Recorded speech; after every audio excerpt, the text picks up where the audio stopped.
इसके लिए एक फार्मूला ड्राइव करते हैं। फॉर एग्जांपल एक ऑब्जेक्ट है वो ए पोजीशन पे है और ए पोजीशन से वो मूव करते हुए बी पोजीशन पे आता है विद कांस्टेंट वेलोसिटी। तो इस दौरान उसने कुछ डिस्टेंस कवर किया। If a particle moves A to B from A to B with uniform velocity in time delta t, यानी ए से बी डेल्टा टी टाइम के दौरान वो आता है, the velocity of the particle changes its direction. चूंकि body दायरे में रिवॉल्व कर रही है इसलिए इसकी डायरेक्शन कंटिन्यूसली चेंज हो रही है, लेकिन हम यहाँ पे सपोज कर रहे हैं कि उसकी स्पीड जो है वो चेंज नहीं हो रही। It's mean magnitude of velocity is not changing. तो चूंकि वेलोसिटी में चेंज आ रही है ड्यू टू डायरेक्शन, इसलिए उसमें जो एक्सेलरेशन होगा और वो एक्सेलरेशन बराबर होगा delta v over delta t, और इसकी जो मैग्नीट्यूड है वो बराबर होगी a is equal to delta v over delta t. जब वेक्टर फॉर्म में है तो इसके ऊपर एरो आएगा और यहाँ पे मैग्नीट्यूड है तो इसके ऊपर से एरो हटा लिया गया। तो मैग्नीट्यूड है एक्सेलरेशन की। अब यहाँ पे जब बॉडी ए पे थी तो इसकी वेलोसिटी थी v1 या स्पीड कह लें v1 थी, और यहाँ पे इसकी जो वेलोसिटी थी वो v2 थी। ये डिफरेंट कलर इसलिए शो किए हैं और नाम डिफरेंट इसलिए दिए हैं क्योंकि डायरेक्शन चेंज है इनकी। क्योंकि डायरेक्शन चेंज है इसका मतलब हम कह सकते हैं वेलोसिटी भी चेंज है, अगर स्पीड जो है वो यहाँ पे सेम है। तो यहाँ पाथ जो उसने कवर किया ए से बी दैट इज एस, और ये ए बी आर्क के बराबर होगा। तो हमारे पास s is equal to v into t है, और यहाँ से डेल्टा टी बराबर आ गया एस ओवर वी। ये वाली वैल्यू इक्वेशन नंबर 1 में पुट कर दें तो हमारे पास रिलेशन आ जाएगा a is equal to delta v over delta t. चूँकि मैंने यहाँ पे डेल्टा टी की वैल्यू पुट कर दी एस ओवर वी, तो हमारे पास फाइनल रिलेशन यहाँ पे आया v into delta v over s. इसको इक्वेशन नंबर 3 का नाम दे देते हैं। नाउ अब हमने कुछ मज़ीद कैलकुलेशंस करनी है, तो ये प्रीवियस डायग्राम मैंने यहाँ पे दोबारा बना ली। मैं एक और डायग्राम यहाँ पे साथ में ड्रा करूँगा। ये वेलोसिटी v1 है जो कि पॉइंट ए पे है, तो इसके इक्वल और पैरेलल एक और वेक्टर मैंने ड्रॉ कर दिया पी क्यू। अब देख सकते हैं ए ये वेक्टर की लेंथ है ये भी उतनी है और इसकी डायरेक्शन भी वही है, लेकिन इसको नाम दे दिया पी क्यू।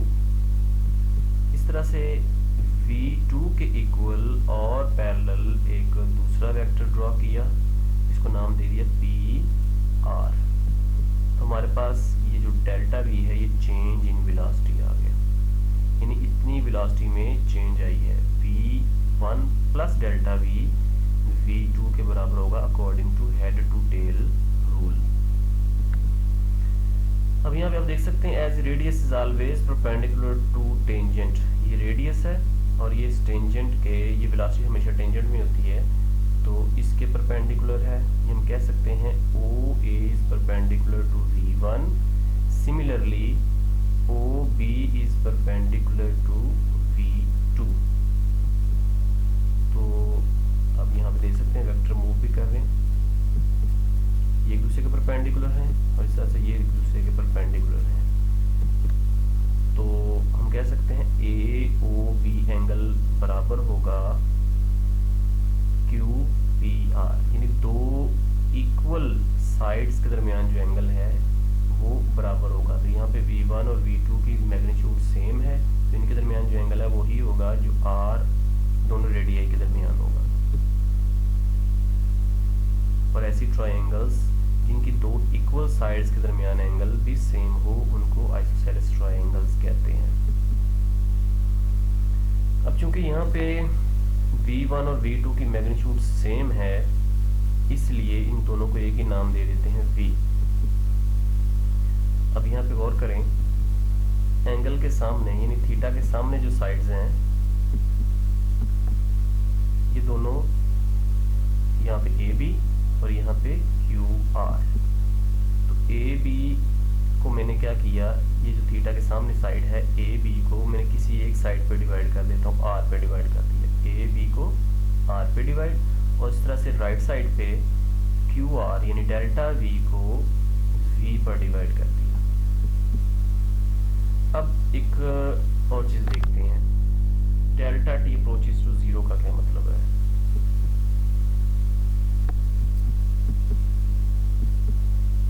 ये हमारे पास रेडियस, ये साइड भी रेडियस, और ये स्ट्रेट लाइन है दोनों पॉइंट्स के दरमियान। अब देख सकते हैं आर्क जो है इसकी लेंथ ज़्यादा है और इस स्ट्रेट लाइन की लेंथ कम है। अगर एंगल और कम हो जाए तो आर्क लेंथ भी कम हो गई और ये जो स्ट्रेट लाइन डिस्टेंस है ये भी कम हो गया। जैसे जैसे एंगल कम होता जाएगा ये आर्क और स्ट्रेट लाइन में डिफरेंस जो है वो कम होता जाएगा। तो हम कह सकते हैं जब डेल्टा टी यानी टाइम इंटरवल बहुत स्मॉल होगा तो जो लेंथ आर्क की होगी वही इस रेड लाइन यानी स्ट्रेट लाइन की होगी, तभी इसको ट्रायंगल कंसीडर करेंगे। तो यहाँ पे आर्क ए बी की जगह पे एस आ जाएगा, इसको थोड़ा मजीद सॉल्व करेंगे। S is equal to delta v over v into r, और ये हमने इक्वेशन नंबर 3 में पुट कर देना।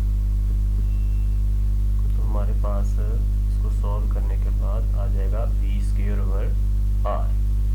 ये है सेंटीमीटर एक्सेलरेशन, और इसको इंस्टेंटेनियस एक्सेलरेशन कहेंगे। This is instantaneous acceleration. Instantaneous इसलिए कह रहे हैं क्योंकि delta t approaches to zero and called centripetal acceleration.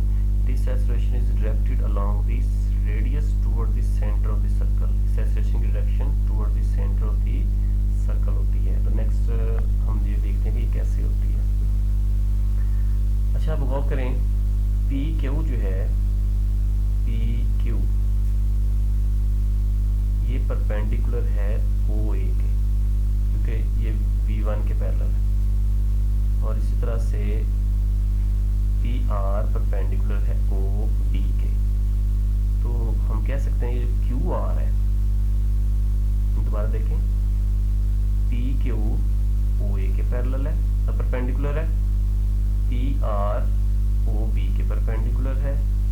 तो इसी तरह से क्यू आर जो है ये ए और बी के परपेंडिकुलर होगा, और इसका बाइसेक्टर भी होगा कुछ इस तरह से। तो आप देखें इस एरो की डायरेक्शन, जरा दोबारा देखें, इस एरो की direction toward the centre of the circle आई है। तो हम कह सकते हैं कि सेंटीमीटर एक्सेलरेशन की direction toward the centre of the circle होती है, और according to second law of motion जो डायरेक्शन फोर्स की होती है वही डायरेक्शन एक्सेलरेशन की भी होती है। तो हम कह सकते हैं सेंटीमीटर फोर्स की डायरेक्शन भी toward the centre of the circle है। तो यहाँ पे अगर इस एक्सेलरेशन को m से मल्टीप्लाई कर दें तो हमारे पास सेंटीमीटर फोर्स का फार्मूला आ जाएगा mv स्क्वायर ओवर r, और अगर इसको एंगुलर टर्म में रिप्रेजेंट करना हो तो v की जगह पे r ओमेगा पुट कर देंगे। इसमें r दायरे का रेडियस है और ओमेगा इसकी एंगुलर वेलोसिटी है। तो हमारे पास सेंटीमीटर फोर्स का formula in term of angular terms mr omega square आ जाएगा। तो ये हमारे पास मैग्नीट्यूड आ गई सेंटीमीटर फोर्स की in term of linear motion, ये in term of angular motion, और इससे हमने ये भी साबित कर दिया कि सेंटीमीटर फोर्स